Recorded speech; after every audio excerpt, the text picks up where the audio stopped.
স্বামীজির জন্মবার্ষিকী সিমলা স্ট্রিটে স্বামী বিবেকানন্দের বাড়ির সামনে পড়েছে পোস্টার। আর সেই পোস্টারকে কেন্দ্র করে এবার নতুন করে বিতর্ক, কেননা সেখানে অভিষেক বন্দ্যোপাধ্যায়ের ছবি রয়েছে, সেই পোস্টারে নেই স্বামী বিবেকানন্দের ছবি। আবার কোনো জায়গায় অভিষেক বন্দ্যোপাধ্যায়ের যে পোস্টার সেটা স্থান পেয়েছে কোথায়? স্বামী বিবেকানন্দের পোস্টারের ওপরে। আর তা নিয়ে নিন্দায় সরব হয়েছে বিজেপি শিবির, যদিও এই বিষয়ে অবশ্য কোনো রকম দোষ খুঁজে পাচ্ছে না রাজ্যের শাসক দল তৃণমূল কংগ্রেস। স্বামীজির জন্মজয়ন্তী, সেই দিনেই মাথা হেঁট বাঙালি। সিমলা স্ট্রিটে স্বামীজির পোস্টারের উপরে অভিষেকের পোস্টার, তাতে আবার লেখা যুবরাজ।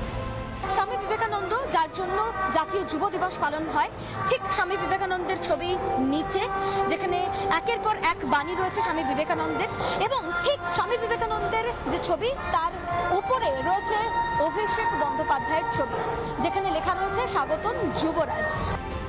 আর এ নিয়ে সরব হয়েছে বিজেপি।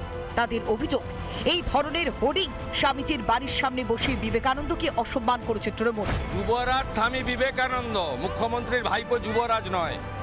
এখানকার প্রধান মহারাজ ডেকে তৃণমূল কাউন্সিলরদের বলেছিল ছবি লাগাবেন না, তারপরেও লাগিয়েছে। এই ঔদ্ধত্য শেষ, এটা শেষ বছর লাগানো। একজন বিশ্ববরেণ্য, দেশের গর্ব, যুব সমাজের আইকন, অন্যজন শুধুমাত্র একজন সাংসদ, রাজনৈতিক দলের সর্বভারতীয় সাধারণ সম্পাদক। তবু স্বামীজির জন্ম জয়ন্তীতে অভিষেককে যুবরাজ উল্লেখ করে হোর্ডিং। যুবরাজ আসবে, বাংলার রাজা, বাংলার রাজ পরিবার, আমাদের কি করার আছে? আমরা প্রজা। আমি তবুও ভাবলাম যে স্বামীজির সবার আগে আমি গিয়ে মালাটা দিই, কমসে কম একজন সৎ লোকের হাতে মালাটা পান স্বামীজি, নাহলে চোর জোচ্চোরে এসে মালা দেবে স্বামীজির চরণে, ওটা দেখতে খারাপ লাগে।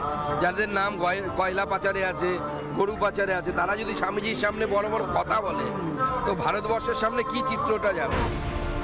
তবে এটাই প্রথম নয়। মনীষীদের অপমান করা অবশ্য তৃণমূলের পুরনো অভ্যেস। মনীষীদের অসম্মান করা সেই ধারাই যেন বজায় রইল সিমলা স্ট্রিটে, যা দেখে বিজেপি ছাড়া অন্যান্য বিরোধী দল সরব হয়েছে। বাংলার যা কিছু তার পেটেন্ট দিয়েছে মমতা ব্যানার্জি। স্বামী বিবেকানন্দ মানুষের সেবার কথা বলেছেন। এ বাংলায় মমতা ব্যানার্জি চোরদের সেবা করছেন, দুষ্কৃতিকারীদের সেবা করছেন। কিন্তু নির্লজ্জ শাসকের কিছু কি যায় আসবে? কারণ কোনো দোষী তো দেখতে পাচ্ছে না তৃণমূল। জনপ্রিয় যখন নেতৃত্ব থাকেন, তাদেরকে বিভিন্ন চোখে তাদের ফলোয়ার্সরা দেখে, যাতে অপমান করার কোনো জায়গা তাদেরও নেই। এটা মানুষের ভালোবাসা, আশীর্বাদ, এবং তাই অভিষেক বন্দ্যোপাধ্যায়কে যুবরাজ হিসেবে দেখে। বাঙালি আবেগে সুরসুরি দিতে ভিন রাজ্যে বাঙালি আক্রান্ত হওয়ার অভিযোগে সরব হয় মমতার দল, অথচ তার দলই স্বামীজিকে সম্মান দিতে জানে না। এতেই চুপসে যাচ্ছে বাঙালিদের প্রতি তৃণমূলের মেকি প্রেমের ফানুষ। রিপাবলিক বাংলা। নানা ধরনের কন্টেন্ট দেখার জন্য লাইক করুন, শেয়ার করুন আমাদের ফেসবুক পেজ, সাবস্ক্রাইব করুন আমাদের ইউটিউব চ্যানেল।